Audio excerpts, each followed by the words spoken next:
kind of problems any leadership team would face. Behavioral issues, it will be relationship issues, and everything involved people. It's almost like as much I love you, as much I hate you. People need to understand that the HR job is being a behavioral scientist, I would say. A dream does not become reality through magic. It takes sweat, determination, and hard work. There are three main ingredients that one needs to have to be successful. Definitely hard work. Then there is this self-awareness and seeking help. Welcome all to our show, Amazing Mentor. Myself, Gaurav Garg, and with me is Purnima Garg, Director, Room to Read. Purnima has a diverse experience in leadership for more than 18 years in both profit as well as non-profit sector, primarily into education domain. She is a certified life coach. She has been awarded the Phenomenal She in 2019 by Indian National Bar Association for the contribution made in advocating to establish ICC in the organization under the POSH Act.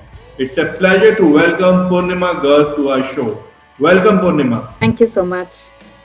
It's an honor to join you. So, how was your childhood? What all hobbies did you enjoy as a child? I mean, if I talk about my childhood, I was an average student, and when it came to studies or sports, I was just an average student, I would say. But I was more inclined towards music and dance. So, what about your schooling? Where did you did your schooling from? So I completed my schooling from Sonipat, a town in Haryana, and that's the place where I belong. It was a private English medium co-ed school. So, from where did your career journey started, and what was your first job? My first job was with a international consulting firm called Omam Consulting. Something that I would like to really share here is that I am the first generation female from my family who actually opted to do a job. My first job wasn't really easy. I mean, it was probably easy to get a job because of my qualification and skills, but it wasn't an easy one to kind of really convince my family to be able to do that. But my father supported me throughout this journey and he stood by me as a pillar. So, where was your first job? My first job was with a consulting firm, with Omam Consulting, and I worked there into consulting, the HR consulting. So, how was your shift from an HR person to director room to read? So I think when we talk about HR as a profession, as a domain, business acumen is a key skill one needs to develop. If as an HR professional you do not understand the business, you do not understand how to run the business, it is a difficult transition. It is a difficult job even to even sustain the human resources, so to say. So I think the journey was, I would say it came naturally to me, and understanding the business was something that I felt was one of my key skills. I moved into leadership role some time back within the HR. So people skills along with business acumen really helped me move into the larger leadership role, operational role, and programmatic role. You have told that your father was supportive. So, was it difficult to convince him also, or he was okay with the job? I guess initially, yes, as I mentioned, that I was the first female in my family to really come out and do the job. So I have grown up in a family setup wherein it's just not your parents who take decision for you, but it is the entire family, whether it is the paternal uncles or the maternal uncles or everyone kind of, or your own grandparents. But I think my father really made sure that I have another sister, and we both were really educated in such a way that we are self-sustained. And probably at that stage he didn't know what is self-sustained, but when I came at a juncture wherein I had to opt between getting married vis-a-vis taking up a job, that's where I think, my father really empowered me. In your childhood, was you a introvert or extrovert person? I was a very extrovert. I was a very extrovert. तो बचपन में जब school जाते थे कोई ऐसी कोई memory जो आप शेयर करना चाहोगे जो कि आज भी आपको याद है? I think I missed my school once. As I said, that I belong to a town called Sonipat, and the place where we lived was not like, those were the times when everyone knew everyone and everyone knew whose kids are these kids. So, because I remember that I just made sure that me and my siblings are not going to school, and we tried hiding behind our house itself, given that our uncle was going for his engagement that very particular day, and we were not allowed to accompany him. So we don't know why we did that, but we did that, and till today we keep remembering those things. So I was quite an extrovert. I enjoyed my childhood thoroughly. And what about your college time? Any college time memory? Well, I think by college, life had come to realization, and I became much more serious about, either getting into career or really making sure that I study well. Or there was a lot of peer pressure, so to say, given that both my siblings were toppers, and as I said, that I was the average of all. So there was a lot of sibling pressure as well on me. So it's been 18 years of your professional journey. So how was your initial day when you started your job? I would say it was difficult. Like any other professional, I too had to struggle between developing skills, evolving myself to the changing needs of the globalization. And, working conditions, of course, have changed from then to now, I would say. But yes, I did have my share of struggle, I would say. So what all struggle and what all challenges did you face? To name a few, I would say lack of proper direction. Like you have this platform, Amazing Mentor, which didn't exist so many years back. There was self motivation and scarcity of resources, recognition, fear to lose. These were some of the challenges or fears, I would say, that one kind of experience at those early stages of career, I would say. So when you received the award Phenomenal She 2019 for your contribution in establishing ICC in organization under POSH Act, how was your feeling and what inspired you to join such a noble cause? I think since beginning, policies around working women has always been a close subject to my heart. I have been fortunate that I didn't experience any hardships, so to say, from that perspective. But yes, and I have spent so many years working in the HR department. I did experience, from the days of Vishaka guideline, that how women have struggled because they walk up to the HR to kind of share their experiences. And I've served on committees of Vishaka, ICC, and I did feel the importance of advocating implementation of the POSH Act, just not within the non-profit sector, but also in the profit sector, for-profit sector. Given that I've worked there for such a long time, and I do understand things are much worse on that side of the business vis-a-vis this side, because here people are still more compassionate. So I did feel that there was this need to kind of work on the subject, advocate for the subject, and really implement the policy and make sure that the organizations are compliant. So what all hurdles did you got while implementing this act? A lot, I would say. And when it comes to acceptance by senior management of implementing and taking up the compliance, there is a lot of resistance that I personally faced. The senior management wasn't really keen to kind of be so transparent and open in their working style, or to kind of really send a clear message to the organization that how do they want to treat issues around sexual harassment within the workplace. So these were some of the things that I would say hurdle in the beginning, but yeah, I guess when people start getting compliant, they get used to it. As you're into HR career, so what all type of problems does your colleague get and come to you?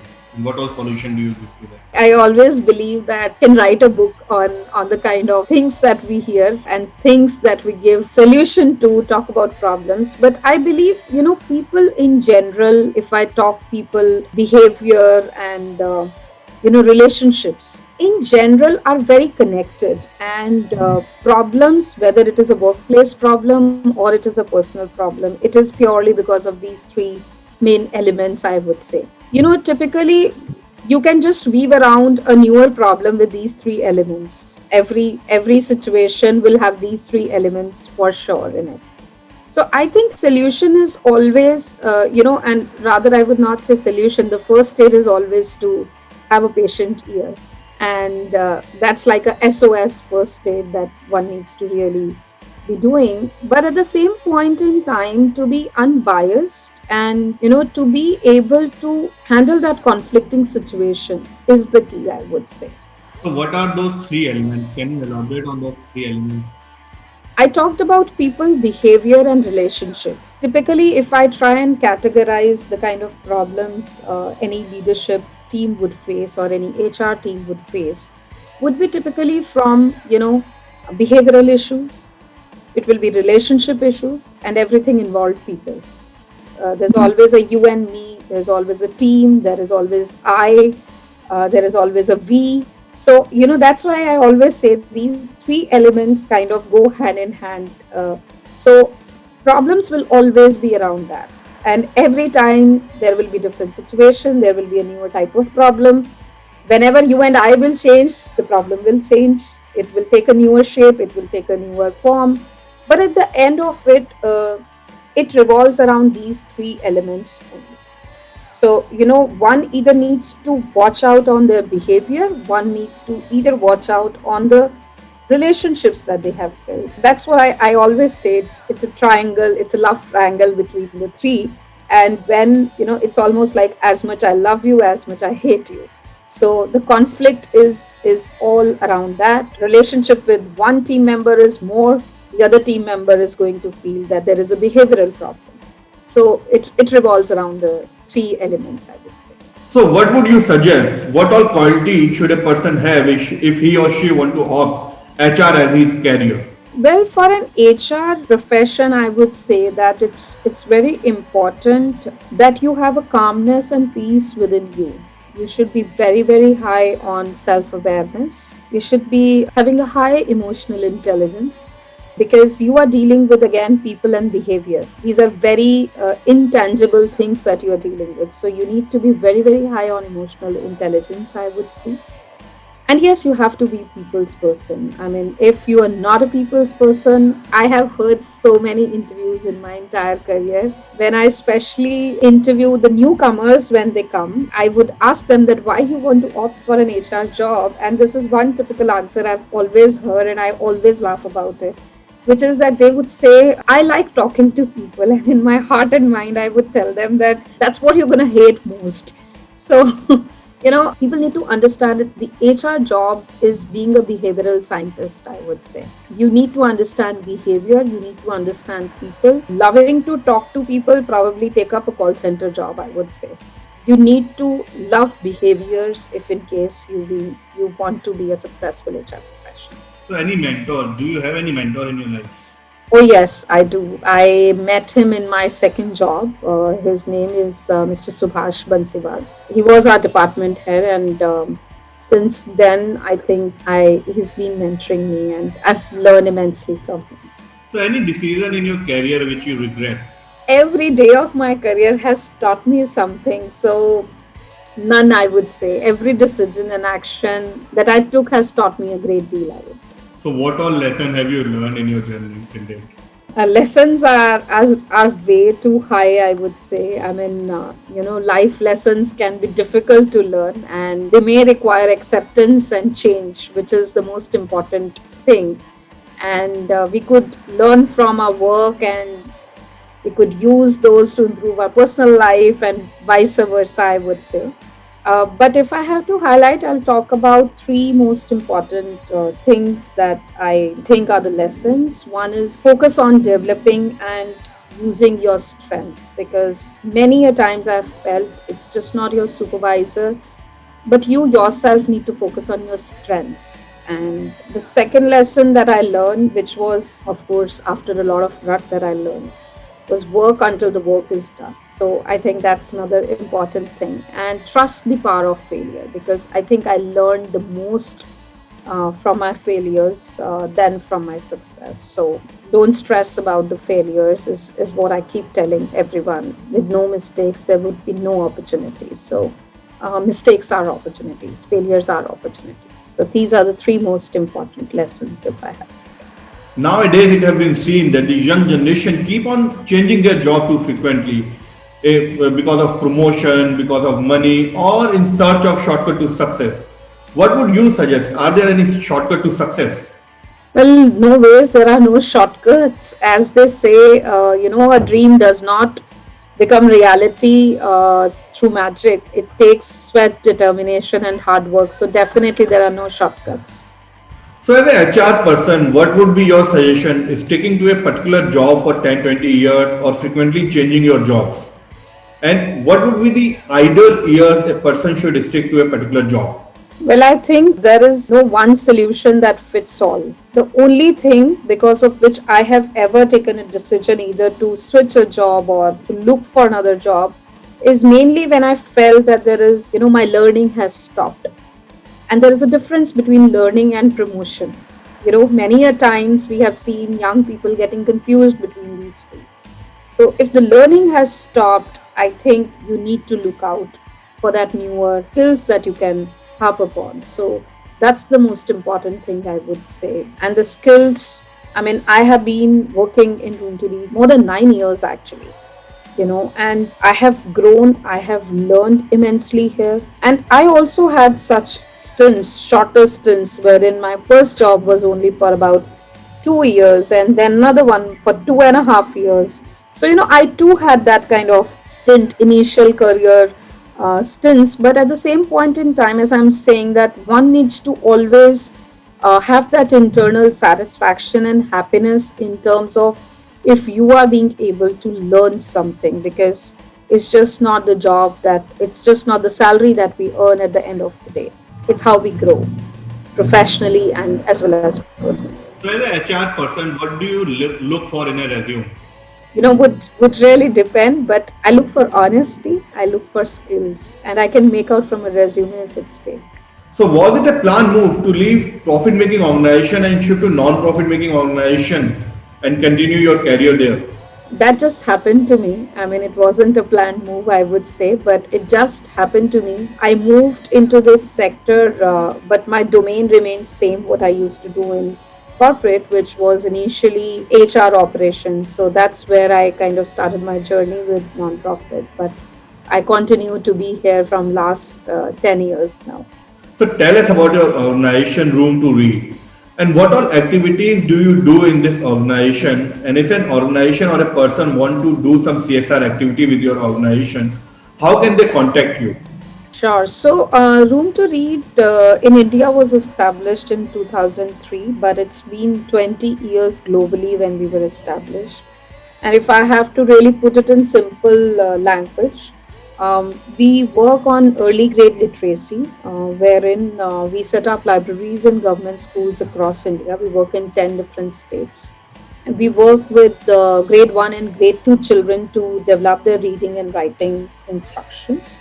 We also work with adolescent girls, help them complete their secondary education, along with imparting life skills education to them that helps them in making lifelong decisions.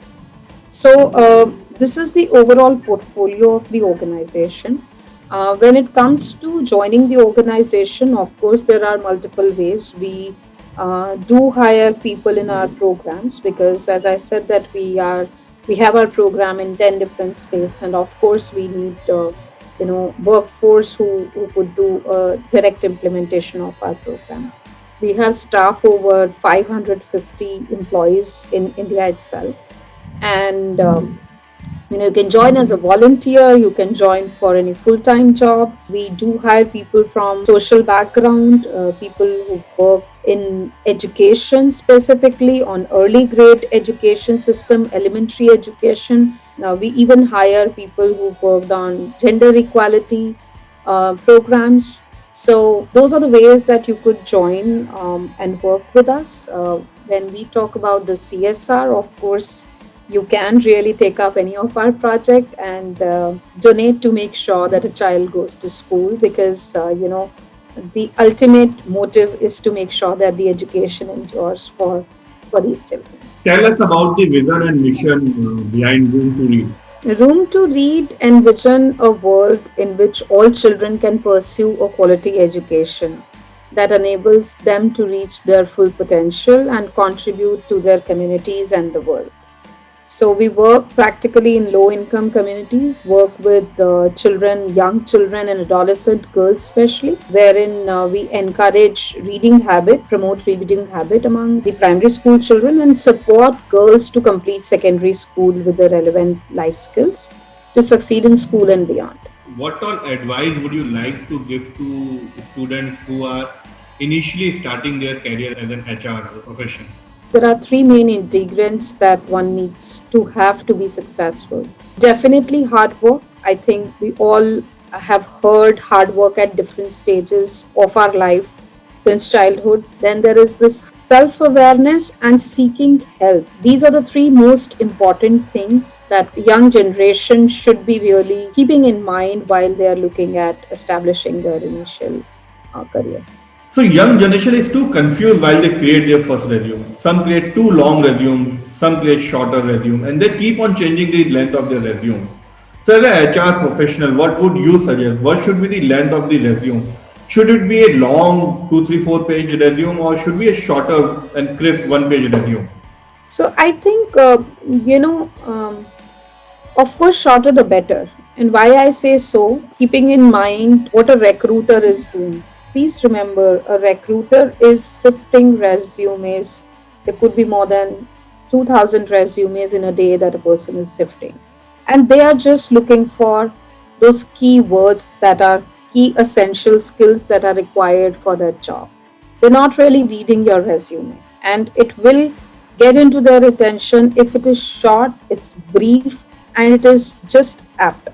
So it doesn't make a difference if it is a half a page paragraph that you've written about yourself or you have given a full life history with 3 pages or 4 pages. It is not going to make difference. It has to be a honest resume. I keep saying it to people. People have tendencies of copying resume from left, right, center. I think write your own resume. If you write it, you will be able to actually have a better success ratio in their interviews if their resumes are written by themselves. So in one line basically, how would you define yourself? I'm an ambitious woman. I thrive on challenges and constantly set goals for myself, so as I have something to strive upon. So I'm not comfortable with settling. So that's it. Thank you very much for your time and it was pleasure to know you and your organization. Thank you very much for your time. Thank you. Pleasure was all mine.